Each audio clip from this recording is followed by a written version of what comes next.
ಗುರುರ್ಬ್ರಹ್ಮ ಗುರುರ್ವಿಷ್ಣು ಗುರುರ್ದೇವೋ ಮಹೇಶ್ವರಃ ಗುರು ಸಾಕ್ಷಾತ್ ಪರಬ್ರಹ್ಮ ತಸ್ಮೈ ಶ್ರೀ ಗುರವೇ ನಮಃ. ಶ್ರೀ ಜಗದ್ಗುರು ಸಿದ್ಧಾರೂಢರ ಪಾದಕಮಲಗಳಿಗೂ, ಶ್ರೋತ್ರಿಯ ಬ್ರಹ್ಮನಿಷ್ಠ ಸದ್ಗುರು ಬಸವಾನಂದರ ಪಾದಕಮಲಗಳಿಗೂ, ಅವರ ಗತಿರೂಪಾದಂಥ ನಿಜಗುಣಪ್ಪನವರ ಪಾದಕಮಲಗಳಿಗೂ ನನ್ನ ದೀರ್ಘದಂಡ ಪ್ರಣಾಮಗಳನ್ನು ಸಲ್ಲಿಸುತ್ತಾ, ಎಲ್ಲ ಮಹಾತ್ಮರ ಪಾದಕಮಲಗಳಿಗೂ ನನ್ನ ದೀರ್ಘದಂಡ ಪ್ರಣಾಮಗಳನ್ನು ಸಲ್ಲಿಸುತ್ತಾ, ಮನದಲ್ಲಿ ಸ್ಮರಿಸಿಕೊಳ್ಳುತ್ತಾ, ತಮ್ಮೆಲ್ಲರಿಗೂ ವಂದಿಸುತ್ತಾ, ಇವತ್ತಿನ ಪರಮಾನುಭವಬೋಧೆ 2ನೇ ಸಂಧಿ ಇಲ್ಲಿ ಏನು ಹೇಳ್ತಾರ ಅಂತಂದರೆ, ಪರಮಾನುಭವಬೋಧೆ 2ನೇ ಸಂಧಿ ಒಳಗೆ ಇವತ್ತಿನ ಆಧಾರದ ಸೂತ್ರ 13ನೇ ಸೂತ್ರನೇ ಕೊನೆಯ ನುಡಿಗಳಿಂದ ನಾವು ನೋಡಬೇಕಾಗ್ತದೆ. ಏನು ಹೇಳ್ತಾರೆ 13ನೇ ಸೂತ್ರದಲ್ಲಿ? ಏನು ಹೇಳ್ತಾರ? ಪರದೋಳು ಭಿನ್ನಾದಿ ರೂಪದೆ ಪೇಳಲ ಅರಿದು ತತ್ಕಲ್ಪಿತ ಪುರುಷನ ಅಂತ ಹೇಳ್ತಾರೆ. ಏನು ಹೇಳ್ತಾರ? ಜೀವನ ಯಾವುದು? ಕಲ್ಪಿತ ಪುರುಷ, ಬ್ರಹ್ಮದ ಒಂದು ಬ್ರಹ್ಮ ಸ್ವರೂಪನಾದಂಥ ತನ್ನಲ್ಲಿ ಆತ ಬೇರೆ ಅದನೋ ಅಥವಾ ತನ್ನೊಳಗೆ ಅದಾನೋ ಅನ್ನುವಂಥದ್ದು ಹೇಳಲಿಕ್ಕೆ ಬರೋಂಗಿಲ್ಲ.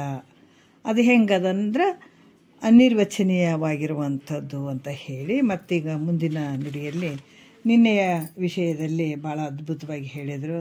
ಯಾಕಂತಂದ್ರೆ ಕಲ್ಪಿತ ಪುರುಷ ಮತ್ತು ಈ ಜಗತ್ತು ಎರಡೂ ಸುಳ್ಳಾಗಲು, ಎರಡು ಯಾವಾಗ ಸುಳ್ಳಾಗ್ತಾವೋ ಆವಾಗ ಸಹಜವಾದ ತನ್ನ ನಿಜವೇ ಉಳಿತದ ಅನ್ನುವಂಥ ವಿಚಾರವನ್ನು ಹೇಳಿದರು. ಈಗ ಏನು ಹೇಳ್ತಾರೆ? ಪರಮಾನುಭವದೇ 2ನೇ ಸಂಧಿ ಒಳಗೆ 13ನೇ ಸೂತ್ರದಲ್ಲಿ ಹಲವಾರು ವಿಚಾರಗಳನ್ನು ಅವರು ಹೇಳ್ತಾ ಇದ್ದಾರೆ. ಏನು ಹೇಳ್ತಾ ಇದ್ದಾರೆ ಅಂತಂದ್ರೆ 13ನೇ ಸೂತ್ರದಲ್ಲಿ ನೋಡೋಣ.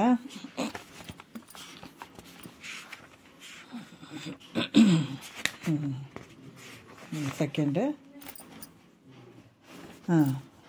ಈಗ 13ನೇ ಸೂತ್ರದಲ್ಲಿ ಹೇಳ್ತಾರೆ, ಪರದೊಳು ಭಿನ್ನಾದಿ ರೂಪದೆ ಪೇಳಲು ಅರಿದು ತತ್ಕಲ್ಪಿತ ಪುರುಷನ ಅಂತ ಹೇಳ್ತಾರೆ. ಏನು ಹೇಳ್ತಾರ ಅಂದ್ರೆ, ಜೀವನು ಪರಬ್ರಹ್ಮ ಸ್ವರೂಪದಲ್ಲಿ ತನ್ನಲ್ಲಿ ಅಂದ್ರೆ ತನ್ನ ಸಚ್ಚಿದಾನಂದ ಸ್ವರೂಪದಲ್ಲಿ ಆತ ಬೇರೆ ಆಗಿದ್ದಾನೋ ಅಥವಾ ಒಳಗಡೆ ಇದ್ದಾನಂತ ಹೇಳಕ್ಕೆ ಬರೋಂಗಿಲ್ಲ. ಅಂದ್ರೆ ಅನಿರ್ವಚನೀಯ ಅಂತ ಈ ಸೂತ್ರದಲ್ಲಿ ಹೇಳಿ, ಇವಾಗ 16ನೇ ಸೂತ್ರದಲ್ಲಿ ಹೇಳ್ತಾರೆ. ಇಂದಿನ ಒಂದು 15ನೇ ಸೂತ್ರದಲ್ಲಿ ಕೂಡ ಬಹಳ ಅದ್ಭುತವಾಗಿ ಹೇಳಿದರು. ಯಾಕಂದ್ರೆ ಕಲ್ಪಿತ ಮತ್ತು ಈ ಜೀವನು ಅಂದರೆ ಕಲ್ಪಿತ ಅಂದರೆ ಜೀವನು, ಈ ಜಗತ್ತು ಎರಡೂ ಮಿಥ್ಯ ಅದಾವಂತ ಯಾವಾಗ ತಿಳಿತಾನೋ ಆವಾಗ ಉಳಿದಂಥ ಅಧಿಷ್ಠಾನ ಸ್ವರೂಪ ಅದು ಸತ್ಯವಾಗಿರುವಂಥದ್ದು ಅಂತ ಹೇಳಿದರು. ಅದೇ ರೀತಿಯಾಗಿ ಕಳ್ಳನ ದೃಷ್ಟಾಂತ ಕೂಡ ನಿನ್ನೆ ಹೇಳಿದರು. ಯಾಕಂದ್ರೆ ಇಲ್ಲಿ ಮೋಟು ಮರದಲ್ಲಿ ಕಳ್ಳನ ಭ್ರಾಂತಿ ಯಾವಾಗ ನಿವೃತ್ತಿ ಆಗ್ತದೆ ಆವಾಗ ಇದನ್ನು ಮೋಟು ಮರ ಅಂತ ಗೊತ್ತಾಗ್ತದೆ ನಮಗೆ. ಮತ್ತು ಒಬ್ಬ ವ್ಯಕ್ತಿ ನಾಟಕದಲ್ಲಿ ಒಂದು ವೇಷವನ್ನು ಧರಿಸ್ಕೊಂಡಿರ್ತಾನೆ, ಹುಲಿ ವೇಷ ಧರಿಸ್ಕೊಂಡು ನಾವು ಹುಲಿ ಅಂತ ತಿರುಗ್ತಾ ಇರ್ತಾನೆ. ಯಾಕಂದ್ರೆ ಭ್ರಾಂತಿಯಿಂದ ತಿರುಗ್ತಿರ್ತಾನೆ. ಯಾವಾಗ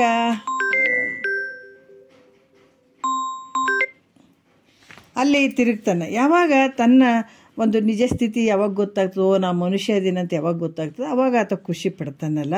ಅದೇ ರೀತಿ ಕೂಡ ಎಷ್ಟೋ ಜನ್ಮಗಳ ಒಂದು ವೇಷ ಹಾಕ್ಕೊಂಡು ಅನೇಕ ಶರೀರಗಳನ್ನು ಒತ್ಕೊಂಡು ತಿರುಗಾಡಿ ಹಲವಾರು ವ್ಯವಹಾರಗಳಿಗೆ ಗುರಿಯಾಗಿರುವಂಥ ಈ ಜೀವ ಕಲ್ಪಿತ ಪುರುಷ ಯಾವಾಗ ತನ್ನ ನಿಜ ಸ್ವರೂಪವನ್ನು ತಿಳಿತದ ಆವಾಗ ತಾನು ಆನಂದವಾಗಿ ಅಲ್ಲಿ ಆತನ ಸ್ವರೂಪ ಗೊತ್ತಾದಾಗ ಆತ ಆನಂದವಾಗಿ ಇರ್ತಾನೆ ಅನ್ನುವಂಥ ವಿಚಾರವನ್ನು ಹೇಳ್ತಾರೆ. ಅದಕ್ಕೆ ಇಲ್ಲಿ ಕೂಡ ಯಾವುದು ಅಂತಂದ್ರೆ 16ನೇ ಒಂದು ನುಡಿಯಲ್ಲಿ ಹೇಳ್ತಾರೆ, ಈ ಕಲ್ಪಿತ ಪುರುಷ ತನ್ನಿಂದ ಬಂಧವನ್ನು ಉಂಟು ಮಾಡಿಕೊಂಡ, ತಾನೇ ಬಂಧವನ್ನು ಉಂಟು ಮಾಡಿಕೊಂಡ ಮತ್ತು ತಾನೇ ಬಿಡುಗಡೆಯನ್ನು ಮಾಡ್ಕೊಳ್ಬೇಕು. ಏನು ಮಾಡಿದಾನೆ ಇಲ್ಲಿ ಅಂತಂದ್ರೆ, ಕಲ್ಪಿತ ಪುರುಷ ತಾನೇ ಬಂಧವನ್ನು ಮಾಡ್ಕೊಂಡಿದ್ದಾನೆ. ಬಂಧ ಮಾಡಿಕೊಂಡು ತಾನೇ ಬಿಡುಗಡೆಯನ್ನು ಹೊಂದಬೇಕಾಗ್ತದೆ. ಅದಕ್ಕೆ ಇಲ್ಲಿ ಕೂಡ ಕೆಲವು ದೃಷ್ಟಾಂತಗಳ ಮೂಲಕ ಹೇಳುತ್ತಾರೆ. ಯಾವ ರೀತಿ 16ನೆಯ ನುಡಿಯಲ್ಲಿ ಹೇಳ್ತಾರೆ. ಅವರು ಏನು ಹೇಳ್ತಾರೆ? ತಾನೇ ಸೃಜಿಸಿ ನೇಣನು ಅದರೊಳಗೆ ಅಹಿಯನು ತಾನೊಮ್ಮೆ ಕಲ್ಪಿಸಿ ಭೀತಿಸಿ ತಾನೇ ತಿಳಿದು ಭೀತಿ ಅಳಿದು ಬಳಿಕ ತನ್ನ ತಾನೇ ಪದುಳ ಮಿರ್ಪ ನರನಂತೆ ಅಂತ ಹೇಳ್ತಾರೆ ಅವರು. ಏನು ಹೇಳ್ತಾರೆ? ತಾನೇ ಸೃಜಿಸಿ ಅಂದ್ರೆ ಹಗ್ಗವನ್ನು ತಾನೇ ಹೆಣಿತಾನೆ. ಹಿಂಗೆ ಯಾವ ರೀತಿ ಅಂತಂದ್ರೆ, ಈಗ ಹೊಲ ಮನೆ ಕೆಲಸ ಮಾಡೋರು ಏನು ಮಾಡ್ತಾರೆ, ಒಂದಿಷ್ಟು ಆ ನಾರಿನಂಥದ್ದು ಇರ್ತದಲ್ಲ, ಅದು ತೊಗೊಂಡು ಹಗ್ಗವನ್ನು ಒಸಿತಾರೆ ಕೈಯಲ್ಲಿ. ಹಿಂಗೆ ಒಬ್ಬ ರೈತ ಏನು ಮಾಡ್ಯದ, ಆತ ಹಗ್ಗವನ್ನು ತೊಗೊಂಡು ಆ ನಾರನ್ನು ತೊಗೊಂಡು ಹಗ್ಗವನ್ನು ಒಸ್ತ ಅದನ್ನು ಒಸ್ತು ಹಿಂಗೆ ಕೆಳಗೆ ಹಿಂಗೆ ಹಾಕಿಬಿಟ್ಟು ಹೋದ. ಎಲ್ಲಿ ವರಾಂಡದಾಗ ಕುಂತಕ್ಕೆ ಹಿಂಗೆ ಒಸಿತಾರೆ ನೋಡ್ರಿ, ಆ ರೀತಿಯಾಗಿ ಈತ ಕೂಡ ಹಗ್ಗವನ್ನು ಹಂಗೆ ಒಸ್ತ ಅಲ್ಲೇ ಹಾಕಿ ಹೋದ. ಎಲ್ಲಿಗೆ ಹೋದ? ಹೊಲಕ್ಕೆ ಹೋದ. ಆತ ಸಂಜೆ ಆಯಿತು, ಕೆಲಸ ಎಲ್ಲ ಮಾಡ್ಕೊಂಡು ಮನೆಗೆ ಬಂದಾಗ ನಸುಗತ್ತಲೆ ಅಂದರೆ ಅಷ್ಟು ಬೆಳಕಲ್ಲ, ಅಷ್ಟು ಕತ್ತಲಲ್ಲ. ಆ ಸಂದರ್ಭದಾಗ ಬಡ ಮನೆಗೆ ಬಂದಾಗ ಹಿಂಗೆ ಹೋಗ್ಬೇಕಂತ ಹೇಳ್ತಾನೆ. ಹಿಂಗೆ ಸುತ್ತು ಹಿಂಗೆ ಹಾವು ಥರ ಬಿದ್ದದು. ಆತಗೇನಾಯಿತು, ಹಾವಿನ ಒಂದು ಭ್ರಾಂತಿ ಆಗಿಬಿಡ್ತದೆ. ಓ ಹಾವದಲ್ಲ ಅಂತ ಹಿಂಗೆ ಹೆದರಿಬಿಟ್ಟು ನಿಂತ್ಕೊಂಡ. ಅದಕ್ಕೆ ಆತ ಹಿಂಗೆ ಅಲ್ಲಿ ಹಾವಂದುಗಳನ್ನೇ ಯಾರಿಗಾಗಲಿ ಭಯ ಆಗ್ತದಲ್ಲ, ಭಾಳ ಭಯ ಆಗ್ತದೆ. ಯಾಕಂತಂದ್ರೆ ಇಲ್ಲಿ ಕೂಡ ಭಾಳಷ್ಟು ವಿಚಾರಗಳನ್ನು ಹೇಳ್ತಾರೆ. ಆ ನಡುಕ ಹಾವು ನೋಡಿದಾಗ ಆ ನಡುಕ ಯಾರಿಗೆ ಆ ಅನುಭವ ಅದ ಅವ್ರಿಗೆ ಗೊತ್ತಾಗ್ತದೆ. ಅಲ್ಲಿ ಬಹಳಷ್ಟು ಹೆದರಿಕೆ ಆಗಿಬಿಡ್ತು. ಆಮೇಲೆ ನಡುಗ್ತಾ ಒಂದು ದುಃಖ ಆಗಿಬಿಡ್ತದಗ.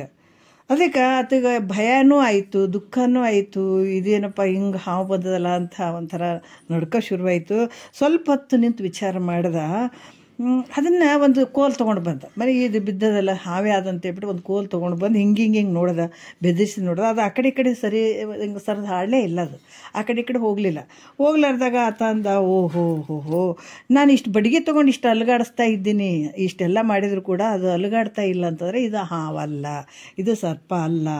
ನಾನು ಅದಕ್ಕೆ ಅವಾಗ ನೆನಪಿಗೆ ಬಂದುಬಿಡ್ತದೆ, ಓಹೋ ಬೆಳಗ್ಗೆ ನಾನೇ ಒಸ್ತಿರುವಂಥ ಹಗ್ಗ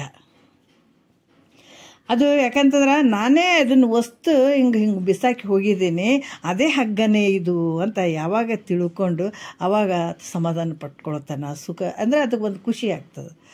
ಯಾವ ರೀತಿ ನಾನೇ ಮಾಡಿದಂಥದ್ದಕ್ಕೆ ನಾನೇ ಹೆದರಿಬಿಟ್ನಲ್ಲ ಅನ್ನುವಂಥ ಭಾವ ಬರ್ತದೆ. ಆವಾಗ ಅನ್ನಿಸ್ತದೆ, ಅಯ್ಯೋ ನಾನೇ ಮಾಡಿದಂಥದಕ್ಕೆ ನಾನೇ ದುಃಖ ಪಟ್ಟನಲ್ಲ, ಇದು ಸುಳ್ಳಾಗಿರುವಂಥದ್ದು ಅಂತ ತನ್ನಲ್ಲಿ ತಾನೇ ಯಾವ ರೀತಿ ಆಶ್ಚರ್ಯವುಳ್ಳವನಾಗ್ತಾನೋ ಅದೇ ರೀತಿ ನೋಡ್ರಿ.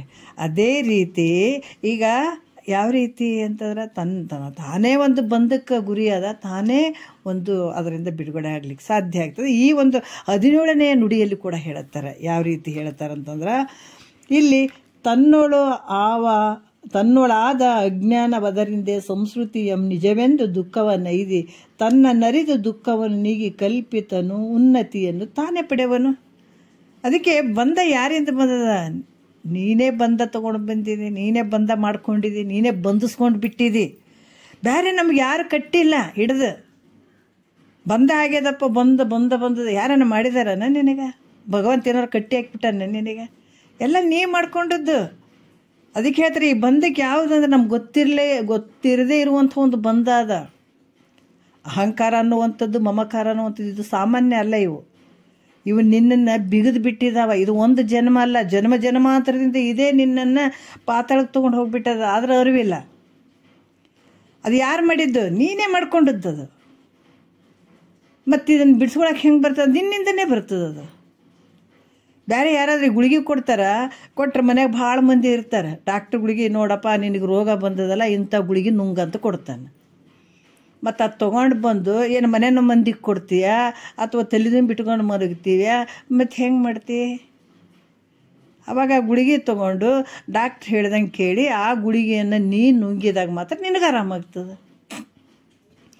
ಅದ್ರ ಹೆಂಗೆ ಬೇರೆ ಯಾರಿಗೇನು ಕೊಡ್ತೀನಿ ಅಂದ್ರೆ ಆರಾಮಾಗ್ತದೆ? ತಲೆದಿಂದ ಬಿಟ್ಕೊಂಡು ಮನಗ್ತೀನಿ ಅಂದ್ರೆ ಆರಾಮಾಗ್ತದನ? ಇಲ್ಲಲ್ಲ. ಅದಕ್ಕೆ ಈ ಬಂದ ನೀನೇ ಮಾಡ್ಕೊಂಡದ್ದು, ಇದು ನಿನ್ನಿಂದನೇ ಬಿಡುಗಡೆ ಆಗ್ಬೇಕು ಹೊರತಾಗಿ ಗುರು ಬಿಡು ಅಂತ ಹೇಳ್ತಾನೆ. ಯಾವುದು ಬಂದಕ್ಕೆ ಬಂದಂಥ ವಿಚಾರಗಳನ್ನು ಇದನ್ನು ಬಿಡಿಸ್ಕೊಳ್ಳುವಂಥ ವಿಚಾರನ ಒಂದು ಟೆಕ್ನಿಕ್ ಹೇಳ್ತಾನೆ. ಅದು ಹಿಂಗೆ ಬಿಡಿಸ್ಕೊ ನೋಡು. ಯಾರಾದ್ರು ನೀವು ಬಂದು ಬಿಡಿಸ್ರಿ ಅಂದ್ರೆ ಬಿಡಕ್ಕೆ ಆಗ್ತದೇನ? ಅದೇ ನೀನೇ ಬಿಡಿಸ್ಕೊಳ್ಬೇಕಾಗ್ತದೆ. ನಿನ್ನಲ್ಲೇ ಬಿದ್ದಂಥ ಗಂಟನ್ನು ನೀನೇ ತೆಗಿಬೇಕಾಗ್ತದೆ. ಹಾಗಾಗಿ ಇಲ್ಲಿ ಕೂಡ ಏನು ಹೇಳ್ತಾರ, ಯಾವ ರೀತಿ ತನ್ನೋಳಾದ ಅಜ್ಞಾನವದರಿಂದೆ, ತನ್ನಲ್ಲಿ ಉಂಟಾದದ್ದು ಯಾವುದರಿಂದ ಆಗ್ಯದ? ಅಜ್ಞಾನದಿಂದ, ಅವಿದ್ಯೆಯಿಂದ. ಈ ಸಂಸಾರ, ಈ ಹುಟ್ಟೋದು ಸಾಯೋದು ಯಾರಿಂದ ಆಗ್ಯದ? ನೀನೇ ಮಾಡ್ಕೊಂಡಿದ್ದೀದ. ಅದಕ್ಕೆ ಹೇಳ್ತಾರೆ, ಶ್ರೀಗುರು ವಚನದಿಂದ ಅಧಿಕ ಸುದೆಯುಂಟೆ, ರಾಗದಿಂ ಬೇರಿನ್ನು ಭವಬೀಜ ಮುಂಟೆ. ಮತ್ತಿವತ್ತು ನಾವು ಸಾಯೋದಕ್ಕೆ ಹುಟ್ಟೋದಕ್ಕೆ ಇವತ್ತು ದುಃಖಕ್ಕೆ ಕಾರಣ ಯಾವ್ದವ್ರು? ಯಾರು? ನಾವೇ, ಬೇರೆ ಯಾರೂ ಇಲ್ಲ. ಯಾವಾಗ ನಿನ್ನಲ್ಲಿ ಮೋಹ, ಅದಕ್ಕೆ ಹೇಳ್ತಾರ ರಾಗದಿಂ ಬೇರಿನ್ನು ಭವಬೀಜ ಮುಂಟೆ. ಯಾವಾಗ ನಿನಗೆ ಆ ಮೋಹ ಅನ್ನುವಂಥದ್ದು ನಿನ್ನ ಹತ್ರ ಉಳ್ಕೊಳ್ತದ, ಅದೇ ಮತ್ತೆ ನೀನು ಹುಟ್ಟಿ ಬರೋದಕ್ಕೆ ಅದೇ ಒಂದು ಬಂಧ ನಿನಗೆ.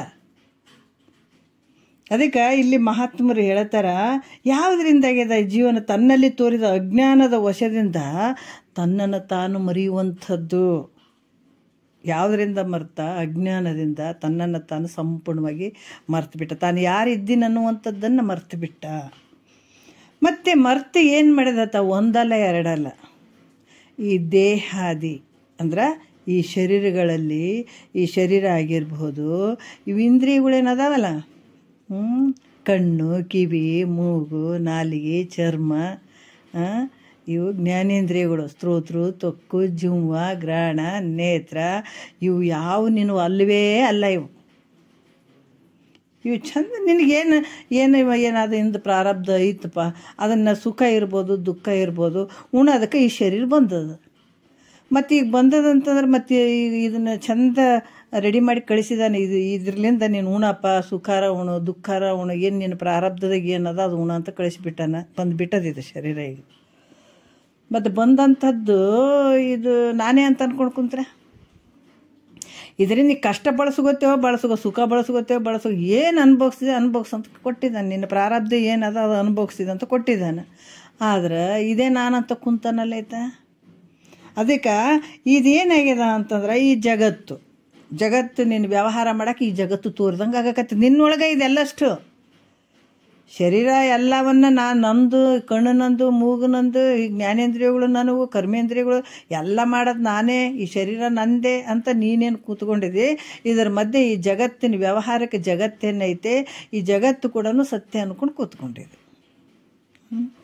ಅದಕ್ಕೆ ಇದು ಸತ್ಯ ಅಂತ ತಿಳಿದು ನೀನೇನಾಗ್ಯದಿಲ್ಲಿ, ಇದರ ದುಃಖ, ಇದರ ಸುಖ ಐತೇನೆ ಇದ್ರಾಗ? ಎಷ್ಟು ಜನ್ಮಕ್ಕೆ ಸುಖನೇ ಇಲ್ಲ ರೀ. ಶರೀರದ ಷಡ್ಭಾವ ವಿಕಾರಕ್ಕೆ ಒಳಗಾಗ್ತದ. ಮುಖ್ಯ ಈ ಶರೀರನೇ ದುಃಖದ್ದದು. ಮತ್ತು ಶರೀರದಿಂದ ಆದಂಥ ಕಾರ್ಯಗಳು ಹೆಂಗೆ ಸುಖ ಇರ್ತದೆ ಹೇಳ್ರಿ?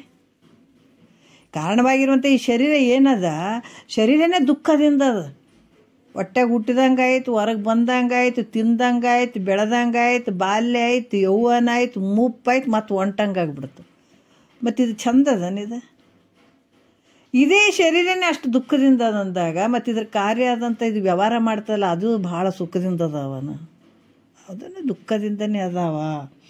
ಅದಕ್ಕೆ ಈ ರೀತಿ ಈ ಶರೀರಾದಿಗಳು ಮಾಡುವಂಥ ವ್ಯವಹಾರ, ಈ ಜಗತ್ತು ಎಲ್ಲ ಸತ್ಯ ಅಂತ ತಿಳ್ಕೊಂಡು ಅನಂತ ದುಃಖಗಳನ್ನು ಅನುಭವಿಸಿ ಕೊನೆಗೆ ಯಾವ ಜನ್ಮದ ಒಂದಿಷ್ಟು ಪುಣ್ಯ ಇರ್ತದೆ, ನಿಷ್ಕಾಮದ ಪುಣ್ಯದ ಫಲ ಅದು ಬರಬೇಕು.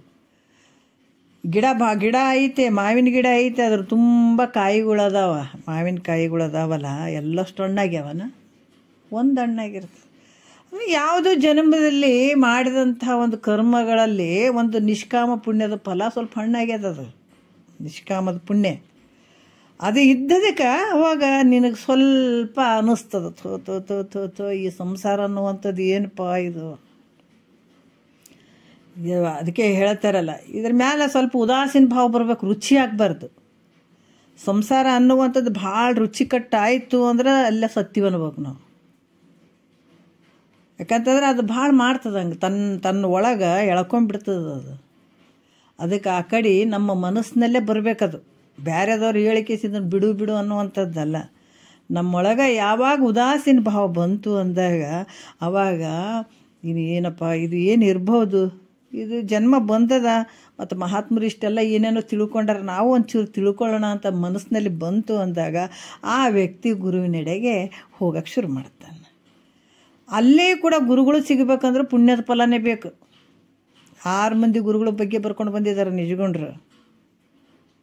ನಿಷಿದ್ಧ ಗುರು, ಕಾಮ್ಯ ಗುರು, ಸೂಚಕ ಗುರು, ವಾಚಕ ಗುರು, ಕಾರಕ ಗುರು, ಕೊನೆಯತ ವಿಹಿತ ಗುರು ಅಂತ ಬರ್ಕೊಂಡು ಬಂದಾರೆ. ಅಲ್ಲಿ ಕೂಡ ನಮ್ಮ ಪುಣ್ಯಕ್ಕನುಸಾರವಾಗಿ ಸದ್ಗುರು ಸಿಗ್ತಾನೆ. ಶ್ರೋತ್ರಿಯ ಬ್ರಹ್ಮನಿಷ್ಠ ಸದ್ಗುರು ಸಿಗ್ಬೇಕಂದ್ರೆ ಭಾಳ ಪುಣ್ಯ ಬೇಕು. ಯಾವಾಗ ಅಂಥ ಸದ್ಗುರುಗಳು ಸಿಕ್ಕರು, ಅದಕ್ಕೆ ಗುರು ಶಾಸ್ತ್ರ. ಈ ಒಂದು ಗುರುಗಳು ಹೇಳುವಂಥ ವಿಚಾರಗಳಿಗೆ ಶರಣಾಗತನಾಗಿ, ಗುರುಗಳ ಪಾದಕ್ಕೆ ಶರಣಾಗತನಾಗಿ, ತನ್ನ ತಾನು ತಿಳಿದು, ತಾನು ಯಾರಿದ್ದೀನಂತ ತಿಳ್ಕೊಳ್ಳುವಂಥದ್ದೇ. ಏನು ಕಸ ಕಡ್ಡಿ ಹಾಕೊಂಡು ಕುಂತಾನೆ ನೋಡ್ರಿ, ತನ್ನ ಮೇಲೆ ಹಾಕೊಂಡು ಕುಂತಾನಿದು, ಬೇರೆದವ್ರ ಮೇಲೆ ಅಲ್ಲ. ಇದು ಕಸ ಕಡ್ಡಿ ಎಲ್ಲ ಬಿದ್ದು ಬಿಟ್ಟು ತಾನು ಯಾರದಿನಂತ ಕಾಣ್ಲಾರ್ದಂಗೆ ಹೋಗಿಬಿಟ್ಟಾನ. ಮದಿದಿ ಅಂತ ಅಜ್ಞಾನ ರೀ ಇದು. ತಾನೇ ಕಾಣ್ಲಾರ್ದಂಗೆ ಆಗಿಬಿಟ್ಟಾನಿಲ್ಲಿ. ಅವು ಎಲ್ಲ ಮ್ಯಾಲ ಎಲ್ಲ ಒದಕಿ ಮಾಡ್ಕೊಂಡು ಕಸ ಕಡ್ಡಿ ಎಲ್ಲ ಹಾಕೊಂಡು ತಾನೇ ಕಳ್ಕೊಂಡು ಕುಂತಂಗೆ ಆಗಿಬಿಟ್ಟದ ಇದು.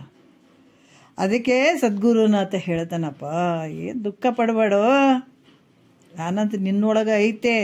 ಎಲ್ಲ ಭ್ರಾಂತಿ ಭ್ರಮೆಯಿಂದ ನಿನಗೆ ದುಃಖ ಅನಿಸ್ದಂಗಾಗ್ಯದ, ತಡಿ ಹೇಳ್ತೀನಿ ನಿನಗೆ ಅಂತ ಹೇಳಿಬಿಟ್ಟು ವಿಷಯಗಳನ್ನು ಹೇಳಿ ಒಂದು ತೆಗೆದು ಬಿಸಾಕ್ತಾನೆ ಕಸನ್ನ.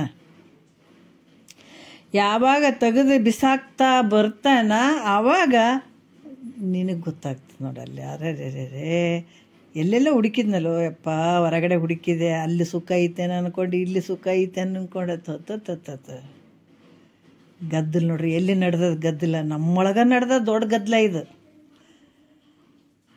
ಮತ್ತು ನಮ್ಮೊಳಗೆ ಇಂಥ ಗದ್ದಲು ಇಟ್ಕೊಂಡು ಬೇರೆ ಗದ್ದಲನ್ನು ನೋಡಕ್ಕೆ ಹೊಂಟೀವಲ್ಲ ನಾವು. ಇದು ಎಂಥ ಅಜ್ಞಾನ ರೀ. ಅದಕ್ಕೆ ಈ ದುಃಖವನ್ನು ಕಳೆದು ಮೋಕ್ಷವನ್ನು ಪಡೆದು ಈ ನಿತ್ಯ ಆನಂದ ಸ್ವರೂಪನೇ ತಾನಾಗಿರುವಂಥದ್ದು ನಿನ್ನ ಕೈಯಾಗ ಐತು ನೋಡಪ್ಪ.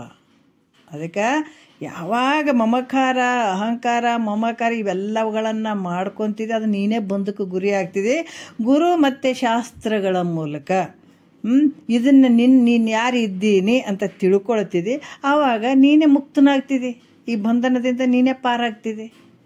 ಅದು ನಿನ್ನ ಕಡೆನೇ ಐತೆ ಅನ್ನುವಂಥ ವಿಚಾರವನ್ನು ಹೇಳಿದರು. 18ನೇ ನುಡಿಯಲ್ಲಿ ಹೇಳ್ತಾರೆ. ಏನು ಹೇಳ್ತಾರೆ, ಮತ್ತು ಕೆಲವು ಶಂಕೆ ಬರ್ತದೆ ಅಂದ್ರೆ ಮಿಥ್ಯ ಜೀವ ಅಂತ ಹೇಳಿದ್ರಿ, ಕಲ್ಪಿತ ಪುರುಷ ಹೆಂಗದನ ಮಿಥ್ಯ ಅದಾನ ಅಂತ ಹೇಳಿದ್ರಪ್ಪ ನೀವು.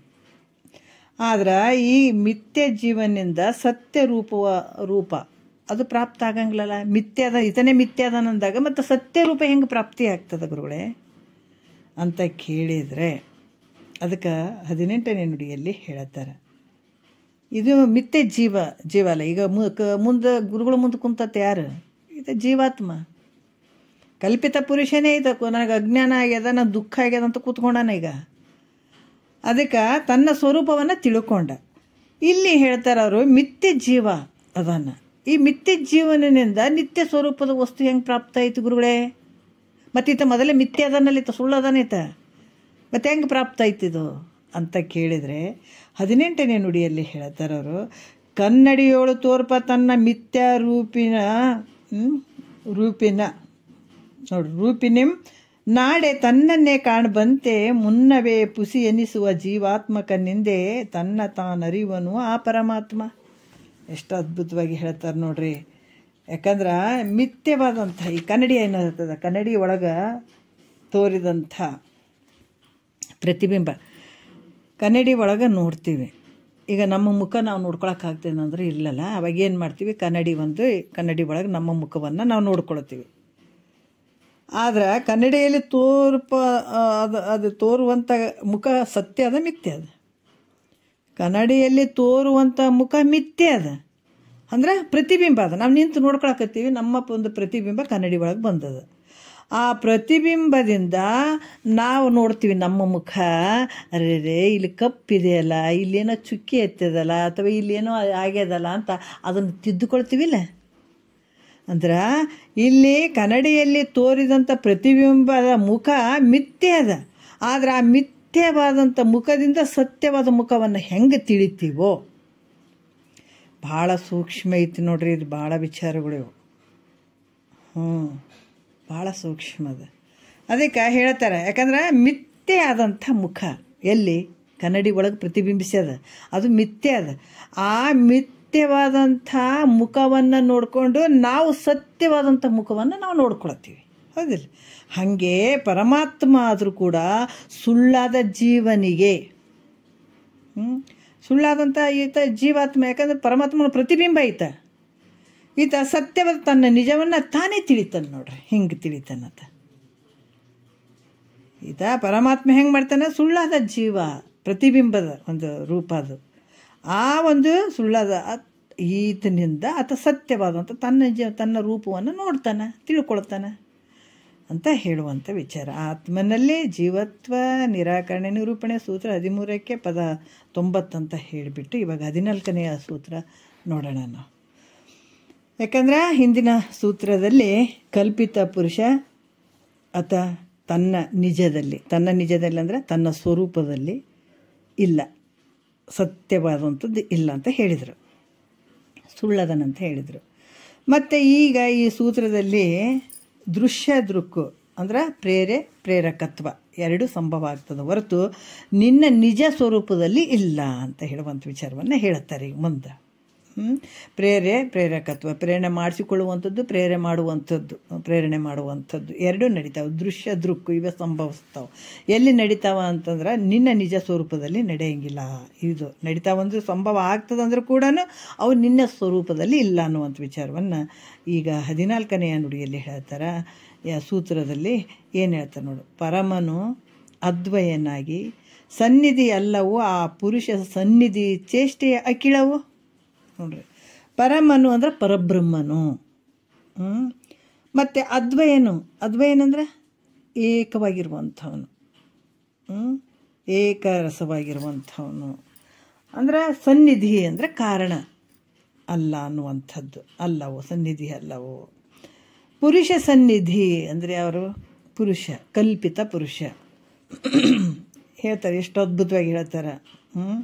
ನಿನ್ನ ಸ್ವರೂಪ ಹೆಂಗೈತೆ ಅಂತಂದ್ರೆ ಏಕವಾಗಿರುವಂಥದ್ದು ಐತೆ, ಅದ್ವಯ ಆಗಿದೆ. ಇಲ್ಲಿ ಹೇಳ್ತಾರ ಅದ್ವಯ ಆಗಿರೋದ್ರಿಂದ ಇವೆಲ್ಲ ತನ್ನ ಸನ್ನಿಧಿ ಮೂಲಕ ವ್ಯವಹಾರ ನಡೀತದೇನು ಅಂತಂದ್ರೆ ತನ್ನ ಸನ್ನಿಧಿ ಮೂಲಕ ಈ ವ್ಯವಹಾರಗಳು ನಡೆಯೋದಿಲ್ಲ. ನೋಡ್ರಿ, ಯಾರ ಸನ್ನಿಧಿ ಮೂಲಕ ಇದೆಲ್ಲ ವ್ಯವಹಾರ ನಡೆಯಕತ್ತದ ಅಂತಂದರೆ ಕಲ್ಪಿತ ಪುರುಷನ ಸನ್ನಿಧಾನದ ಮೂಲಕ ಈ ಸಕಲ ಚೇಷ್ಟೆಗಳು ನಡೀತಾ ಇದ್ದ.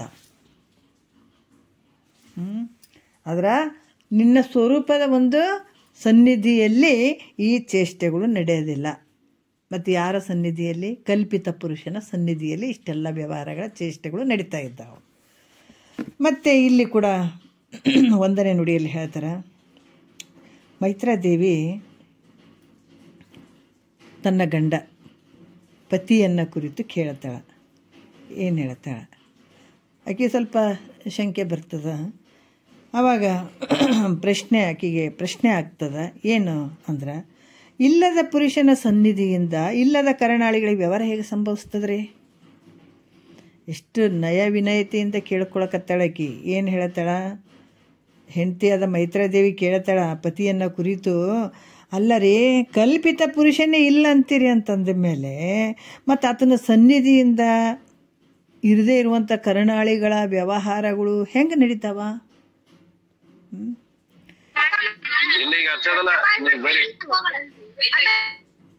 ಅದಕ್ಕೆ ಇಲ್ಲೇನು ಹೇಳ್ತಾರ, ಅವ ಕಲ್ಪಿತ ಪುರುಷನೇ ಸುಳ್ಳು ಅಂತಂದಿರಿ ಅಂತಂದ ಮೇಲೆ ಆ ಒಂದು ಪುರುಷನ ಸನ್ನಿಧಿಯಿಂದ ಈ ಕರಣಾಳಿಗಳಿಗೆ ವ್ಯವಹಾರ ಹೆಂಗೆ ನಡೀತದ ಅನ್ನುವಂಥ ವಿಚಾರ ಹೆಂಗೆ ಸಂಭವ ಆಗ್ತದಂತ ಪ್ರಶ್ನೆ ಮಾಡ್ತಾಳಕ್ಕೆ.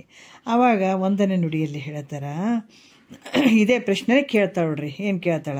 ಇಲ್ಲದ ಪುರುಷನಿಂದ ಇಲ್ಲದ ಕರಣಾಳಿಗಳಿಗಿಲ್ಲದ ಚೇಷ್ಟೆ ಸಮನಿಪುದೇ ಉಳ್ಳಂತೆ ಪೇಳನಗ ಅರಿವಂತೆ ಇದನ್ನು ತಳುವಿಲ್ಲದೆ ಸಕಲ ಸನ್ಮುನಿ ಒಂದೇ ಅಂತ ಕೇಳ್ತಾಳಾಕಿ. ಭಾಳ ನಯ ವಿನಯತೆಯಿಂದ ಪ್ರಶ್ನೆಯನ್ನು ಮಾಡ್ಬೇಕಾಗ್ತದ ಗುರುಗಳಿಗೆ. ಆಕೆ ಕೂಡ ಗಂಡ ಅದನ್ನಂತ ಹೇಳ್ಬಿಟ್ಟು ಹೆಂಗೆ ಬೇಕು ಹಂಗೆ ಮಾತಾಡಲಿಲ್ಲ. ಏ ಮುನೀಶ್ವರ ಅಂತ ಹೇಳ್ತಾಳಾಕಿ. ಇದನ್ನೆಲ್ಲ ಹೇಳ್ತಾಳಾಕಿ. ಸನ್ಮುನಿ ಒಂದೇ ಅಂತ ಕೂಡ ಹೇಳ್ತಾಳಾಕಿ. ಅಂದ್ರೆ ಮುನಿ ಜನರಿಂದ ನಮಸ್ಕಾರ ಮಾಡ್ಕೊಳ್ಳಿಕ್ಕೆ ಯೋಗ್ಯವಾದಂಥ ಯಾಜ್ಞವಲ್ಕರು ಆ ರೀತಿ ಇರುವಂಥ. ಅದಕ್ಕೆ ಅವ್ರು ಏನು ಹೇಳ್ತಾರ? ಸನ್ಮುನಿ ಒಂದೇ ಅಂತ ಹೇಳ್ತಾರೆ ಅವ್ರು. ಕಲ್ಪಿತ ಪುರುಷ ದೇಹಾಧಿಕರಣಗಳು ಮತ್ತು ಅದಕ್ಕೆ ಸಂಬಂಧಪಟ್ಟಂಥ ವ್ಯವಹಾರಗಳು ಇವೆಲ್ಲವೂ ಮಿಥ್ಯೆ ಅಂತ ನನಗೆ ಪೂರ್ವದಲ್ಲಿ ಹೇಳಿದ್ರಿ, ಹೌದಿಲ್ಲ? ಕಲ್ಪಿತ ಪುರುಷ ಸುಳ್ಳದಾನ ಆತ ಮಾಡುವಂಥ ವ್ಯವಹಾರ ಎಲ್ಲ ಸುಳ್ಳದವ ಅಂತ ನನಗೆ ಮೊದಲೇ ಹೇಳಿದ್ರಿ. ಮತ್ತು ಇವು ಯಾವ ಇಲ್ಲದ ಮೇಲೆ ವ್ಯವಹಾರ ಇದ್ದಂತೆ ತೋರಬಾರ್ದು, ತೋರ್ತದಲ್ಲ? ಇವು ಯಾವ ಇಲ್ಲ ಅಂತ ನನಗೆ ಮೊದಲೇ ಹೇಳಿದ್ರಿ. ಇವು ಯಾವ ಇಲ್ಲದ ಮೇಲೆ ವ್ಯವಹಾರ ಇದ್ದಂತೆ ಮತ್ತು ತೋರಬಾರ್ದಲ್ಲ? ಇದು ತೋರ್ತದಲ್ಲ, ಯಾಕೆ? ಅದರಿಂದ ನನಗಿದನ್ನು ಚೆನ್ನಾಗಿ ತಿಳಿಸ್ರಪ್ಪ. ಅದಿದ್ದಂತೆ ವ್ಯವಹಾರ ಇದ್ದಂತೆ ನನಗದು ತೋರಬಾರ್ದಾಗಿತ್ತು, ತೋರ್ತದ, ಹಂಗೆ ಇದ್ದಂಗೆ ತೋರ್ತದ. ಅದಕ್ಕೆ ಅದರಿಂದ ನನಗೆ ಇದು ಯಾಕೋ ಸ್ವಲ್ಪ ಗೊಂದಲ ಅನ್ಸಕತ್ತದ, ನನಗಿದನ್ನು ಚೆನ್ನಾಗಿ ತಿಳಿಸ್ರಪ್ಪ ಅಂತ ಕೇಳ್ತಾಳಕ್ಕೆ. ಅದಕ್ಕೆ ಆವಾಗ ಖುಷಿ ಆಯಿತು ಯಾಜ್ಞವಲ್ಕರಿಗೆ, ಬಹಳ ಖುಷಿ ಆಗ್ತದೆ. ಯಾಕಂದ್ರೆ ಮಹಾತ್ಮರಿಗೆ ಇಂಥ ವಿಚಾರಗಳನ್ನು ಕೇಳಿದ್ರೆ, ಇಲ್ಲಿ ಒಂದು ವಿಚಾರ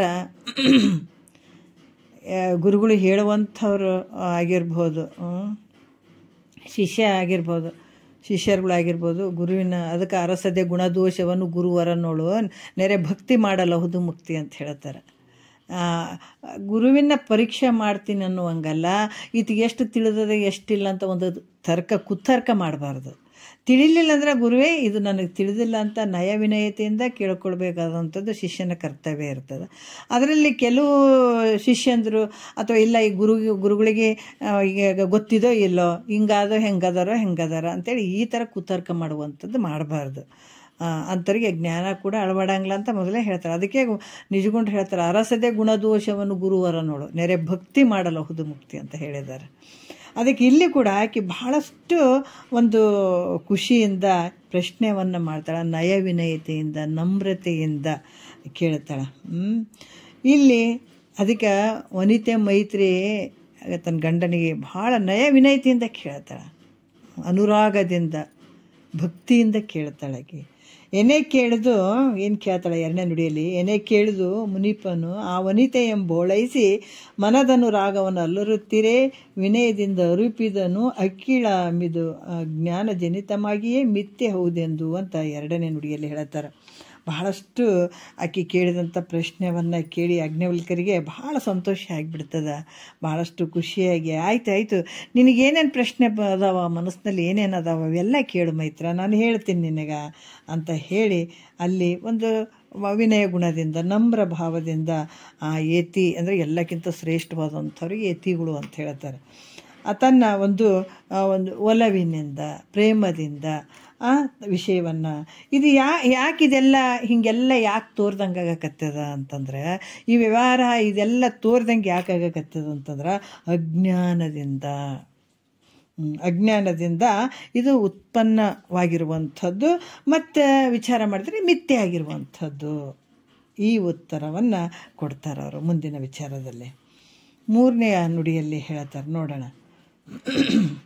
ಈ ಕಲ್ಪಿತ ಪುರುಷನ ಸನ್ನಿಧಿಯಿಂದನೇ ಇಷ್ಟೆಲ್ಲ ವ್ಯವಹಾರಗಳು ನಡೆದಾವಂತ ಹೇಳಿದರು. ಯಾಕಂದ್ರೆ ನಿನ್ನ ಸ್ವರೂಪ, ಆತ್ಮನ ಒಂದು ಸ್ವರೂಪ, ಸಚ್ಚಿದಾನಂದ ಸ್ವರೂಪ, ನಿಜ ಸ್ವರೂಪದಲ್ಲಿ ಆ ಸನ್ನಿಧಾನದಲ್ಲಿ ಈ ವ್ಯವಹಾರ ಇಲ್ಲ. ಕಲ್ಪಿತನ ಒಂದು ಸನ್ನಿಧಾನದ ಮೂಲಕ ಇದೆಲ್ಲ ವ್ಯವಹಾರ ನಡೆದದು ಅಂತ ಹೇಳ್ತಾರೆ. ಈಗ ಯಾವ ರೀತಿ ಹೇಳ್ತಾರೆ? ಮೂರನೇ ನುಡಿಯಲ್ಲಿ ಹೇಳ್ತಾರೆ, ತರಳಾಕ್ಷಿ ಕಲ್ಪಿತ ಪುರುಷ ಸನ್ನಿಧಿಯಿಂದೇ ದೊರಕೊಂಬುವುದು ಅಕ್ಕಿಳ ಮಿಥ್ಯ ಜಾಡ್ಯ ಕರಣಾದಿ ವಿಷಯ ವಿಸರಕ್ಕೆ ತದ್ವ್ಯವೃತಿ ನಿರುತದಿಂದ ಅರಿಯಲಂಥದ್ದು ಪುಸಿ. ನೋಡ್ರಿ ಎಷ್ಟು ಅದ್ಭುತವಾಗಿ ಹೇಳ್ತಾರೆ ಅವರು. ತರಳಾಕ್ಷಿ ಅಂತಂದ್ರೆ ಆಕೆ ಕಣ್ಣುಗಳನ್ನು ವರ್ಣನೆ ಮಾಡ್ತಾರೆ. ಚಂಚಲಗಳಾದ ನೇತ್ರಗಳುಳ್ಳ ಮೈತ್ರಿಯೇ ಅಂದ್ರೆ ಆಕಿನ ಕಣ್ಣುಗಳು ಆ ಕಡೆ ಚಂಚಲ ಭಾವ ಉಳ್ಳಂಥ ಕಣ್ಣುಗಳು ಇದ್ದೀವೇನ್ರಿ ಅಂತ ಹಂಗಲ್ಲ. ಆದ್ರೆ ಕೇಳಿದಂಥ ಒಂದು ವಿಚಾರಗಳನ್ನು ಇದು ತನ್ನ ಅನುಭವಕ್ಕೆ ತಗೊಂಡು ಇದು ಏನೋ ಒಂದು ಸ್ವಲ್ಪ ಇದ್ರಾಗ ಏನೈತೆ ಗುರುಗಳೇ, ಇದು ಏನ್ರಿ, ಇದು ಸ್ವಲ್ಪ ಇದು ನನಗೆ ಯಾಕೋ ಗೊತ್ತಾಗ್ತಾ ಇಲ್ಲ ಅಂತ ಅದನ್ನು ಸ್ವೀಕಾರ ಮಾಡಾಗ ಒಂದು ಸ್ವಲ್ಪ ಮನಸ್ಸಿನಲ್ಲಿ ಏನಾರ ಸ್ವಲ್ಪ ಗೊಂದಲ ಆಯಿತು ಅಥವಾ ಆ ಪ್ರಶ್ನೆ ಅರ್ಥ ಆಗಲಿಲ್ಲ ಅಂದರೆ ಕೇಳುವಂಥ ಭಾವವುಳ್ಳಂಥ ಮೈತ್ರಾದೇವಿ ಅಂತ ಹೇಳುವಂಥದ್ದು. ಹಾಗಾಗಿ ಇಲ್ಲಿ ಕೂಡ ಚಂಚಲಗಳಾದ ನೇತ್ರವನ್ನುಳ್ಳಂಥ ಮೈತ್ರಾದೇವಿ ಅಂತ ವರ್ಣನೆ ಮಾಡ್ತಾರೆ. ಈ ರೂಪವಾಗಿ ಏನು ತೊಗೊಂಡ್ರು ಕೂಡ ಇಲ್ಲಿ ಜ್ಞಾನದ ರೂಪವಾಗಿ ವರ್ಣನೆ ಮಾಡ್ತಾರೆ ಅವರು. ಮತ್ತಿಲ್ಲಿ ಹೇಳ್ತಾರೆ ಏನಂದ್ರೆ, ಕಲ್ಪಿತ ಪುರುಷ ಸನ್ನಿಧಿಯಿಂದೆ ಅಂದ್ರೆ ಕಲ್ಪಿತ ಪುರುಷನ ಸನ್ನಿಧಾನದ ಮೂಲಕ ಅಕ್ಕಿಳ ಎಲ್ಲ ಈ ವ್ಯವಹಾರಗಳು ನಡೀತಾವೆ. ಮಿಥ್ಯೆ ಮತ್ತು ಜಡ ಸ್ವರೂಪಗಳಾದಂಥ ಕರ್ಣಾದಿಗಳು ಮಿಥ್ಯವಾಗಿರುವಂಥದ್ದು ಯಾವ ಈ ಶರೀರ ಇಂದ್ರಿಯಗಳು ಇವೆಲ್ಲ ಮಿಥ್ಯೆ ಅದಾವೆ. ಮತ್ತು ಇವಕ್ಕೆ ಚೈತನ್ಯ ಯಾಕಂದ್ರೆ ಇವು ಜಡದಿಂದ ಕೂಡಿದಾವೆ. ಜಡದಿಂದ ಕೂಡಿದಾವೆ. ಇವು ಕರ್ಣಾದಿಗಳು ಅಂದರೆ ಮನ ಬುದ್ಧಿ ಚಿತ್ತ ಅಹಂಕಾರಗಳು ಮತ್ತು ಜ್ಞಾನೇಂದ್ರಿಯಗಳು ಕರ್ಮೇಂದ್ರಿಯಗಳು ಇವು ಪ್ರಾಣವಾಯುಗಳು ಇವೆಲ್ಲ ಹೆಂಗದಾವ ಅಂತಂದ್ರೆ ಜಡ ಸ್ವರೂಪಗಳಾಗಿರುವಂಥವು. ಇವಕ್ಕೇನು ಶಕ್ತಿ ಇಲ್ಲ. ಈ ಕಣ್ಣು ಕಿವಿ ಇವತ್ತು ಕೇಳ್ತೀವಿ ಅಂತಂದ್ರೆ ಕೂಡ ಇದಕ್ಕೆ ಸ್ವತಂತ್ರತೆ ಐತೇನು ಇದಕ್ಕೆ ಅಂದರೆ ಏನಿಲ್ಲ. ಇವು ಸುಮ್ಮ ಸಾಧನಗಳು. ಆದರೆ ಇದಕ್ಕೊಂದು ಶಕ್ತಿ. ಈಗ ಮನೆಯಾಗೆಲ್ಲ ಬಲ್ಫ್ಗಳದಾವ, ಫ್ಯಾನುಗಳದಾವ, ಮತ್ತು ಏನು ಕರೆಂಟಿನ ಟಿ ವಿ ಅದಾವ, ಇವೆಲ್ಲ ಅದಾವೆ. ಅವಕ್ಕೇನು ಈಗ ಶಕ್ತಿ ಅದನ್ನು ನಾವು ಹಾಕಿದಾಗ ಮಾತ್ರ ಕರೆಂಟ್ ಯಾವಾಗ ಆ ಚೈತನ್ಯ ರೂಪ ಕರೆಂಟ್ ಬಂತು ಅಂದಾಗ ಅದೆಲ್ಲ ನಾವು ಹಾಕ್ತೇವೆ. ಟಿ ವಿ ನೋಡ್ತೀವಿ, ಫ್ಯಾನ್ ಹಚ್ಕೊಳ್ತೀವಿ, ಎಲ್ಲ ಮಾಡ್ತೀವಿ. ಇಲ್ಲಾಂದ್ರೆ ಅಲ್ಲಿ ತನಕ ಅವು ಸುಮ್ಮನೆ ಇರ್ತಾವೆ.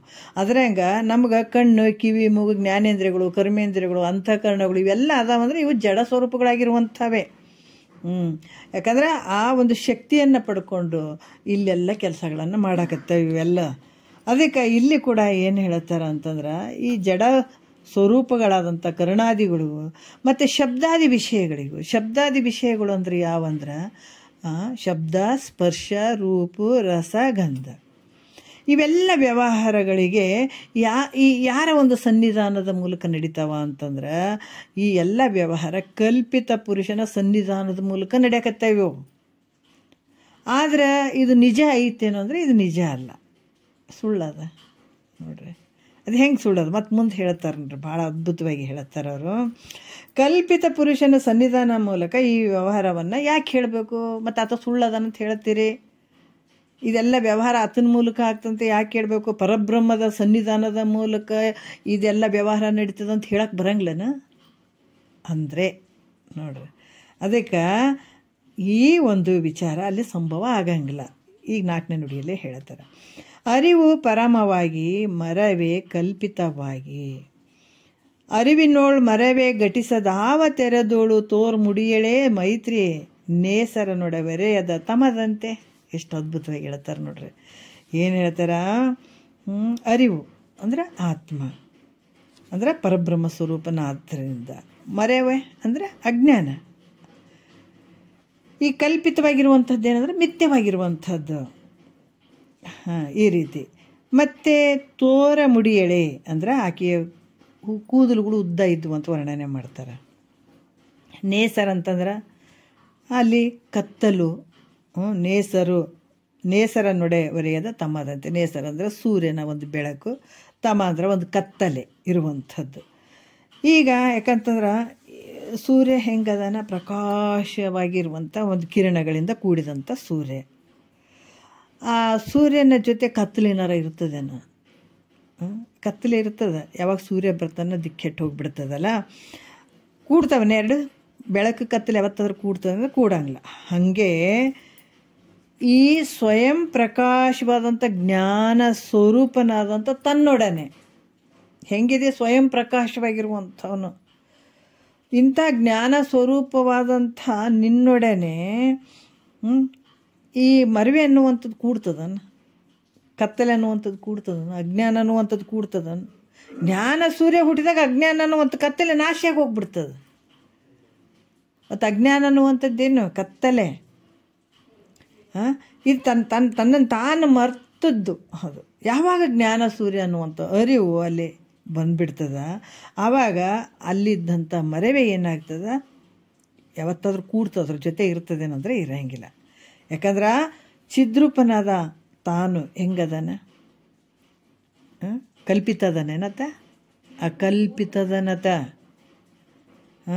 ಮತ್ತು ಅಜ್ಞಾನ ಹೆಂಗದ, ಕಲ್ಪಿತವಾಗ್ಯದ.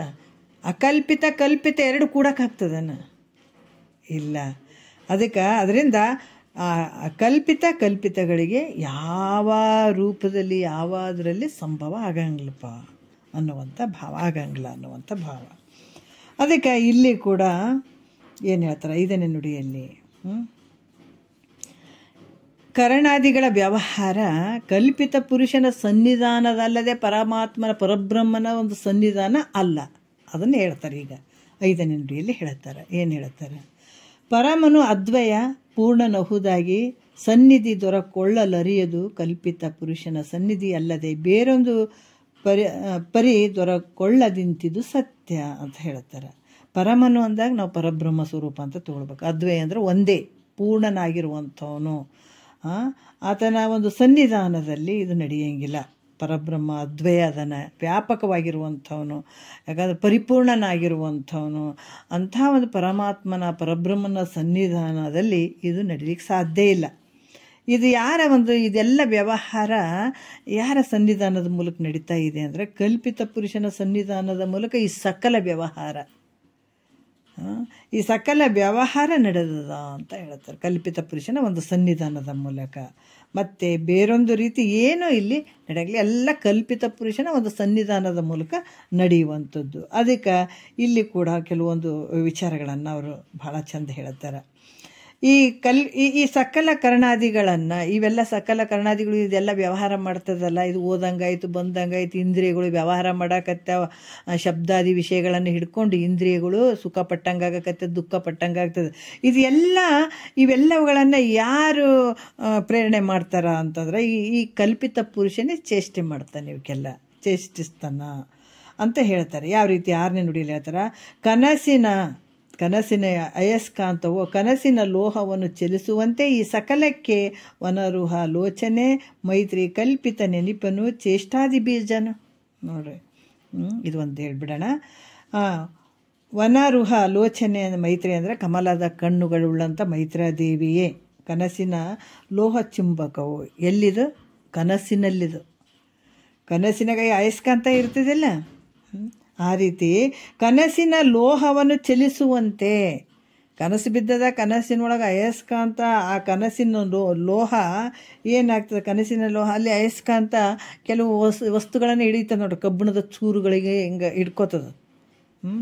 ಆ ರೀತಿ ಒಂದು ಹಿಂಗೆ ಅಯಸ್ಕಾಂತ ಹಿಂಗೆ ಹಿಡಿದಾಗ ಕೆಳಗಡೆ ಕಬ್ಬಿಣ ಸಣ್ಣ ಸಣ್ಣ ಚೂರುಗಳಿದ್ರೆ ಅವು ಅಲುಗಾಡ್ತಾ ಇರ್ತವೆ. ಯಾರ ಒಂದು ಇದರಲ್ಲಿ ಸನ್ನಿಧಿಯಲ್ಲಿ, ಈ ಅಯಸ್ಕಾಂತದ ಒಂದು ಸನ್ನಿಧಿಯಲ್ಲಿ ಸಣ್ಣ ಸಣ್ಣ ಸಣ್ಣ ಸಣ್ಣ ಕಣಗಳು ಹಿಂಗೆ ಅಲುಗಾಡ್ದಂಗೆ ಆಗ್ತದೆ. ಅಂದರೆ ಸಮಸತ್ತ ಉಳ್ಳ ಪದಾರ್ಥಗಳಲ್ಲಿ ಏನು ನಡೀತಾವಿಲ್ಲಿ? ಪ್ರೇರಕತ್ವ ನಡೀತದ. ಈ ರೀತಿ ಅಲ್ಲಿ ಆ ಒಂದು ವ್ಯವಹಾರ ಅಲ್ಲಿ ನಡೀತದ ಅನ್ನುವಂಥದ್ದನ್ನು ಹೇಳುತ್ತಾರೆ. ಮತ್ತು ಇದೇ ವಿಚಾರ ಇಟ್ಕೊಂಡು ಈ ಕನಸಿನ ಅಯಸ್ಕಾಂತವು ಕನಸಿನ ಲೋಹವನ್ನು ಚಲಿಸುವಂತೆ ಈ ಸಕಲಕ್ಕೆ ಇದು ಯಾರ ಒಂದು ಸನ್ನಿಧಿಯ ಮೂಲಕ ವ್ಯವಹಾರ ನಡೀತದೆ ಅಂದ್ರೆ ಈ ಕಲ್ಪಿತ ಪುರುಷನ ಸನ್ನಿಧಿಯಲ್ಲೇ ಇದೆಲ್ಲ ವ್ಯವಹಾರ ನಡೀತದ.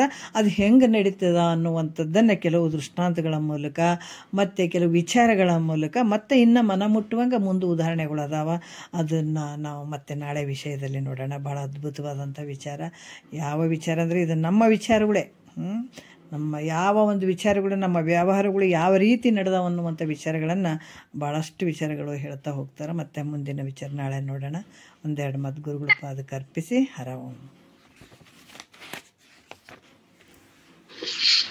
ಅಮ್ಮ ಅನಂತ ಧನ್ಯವಾದ.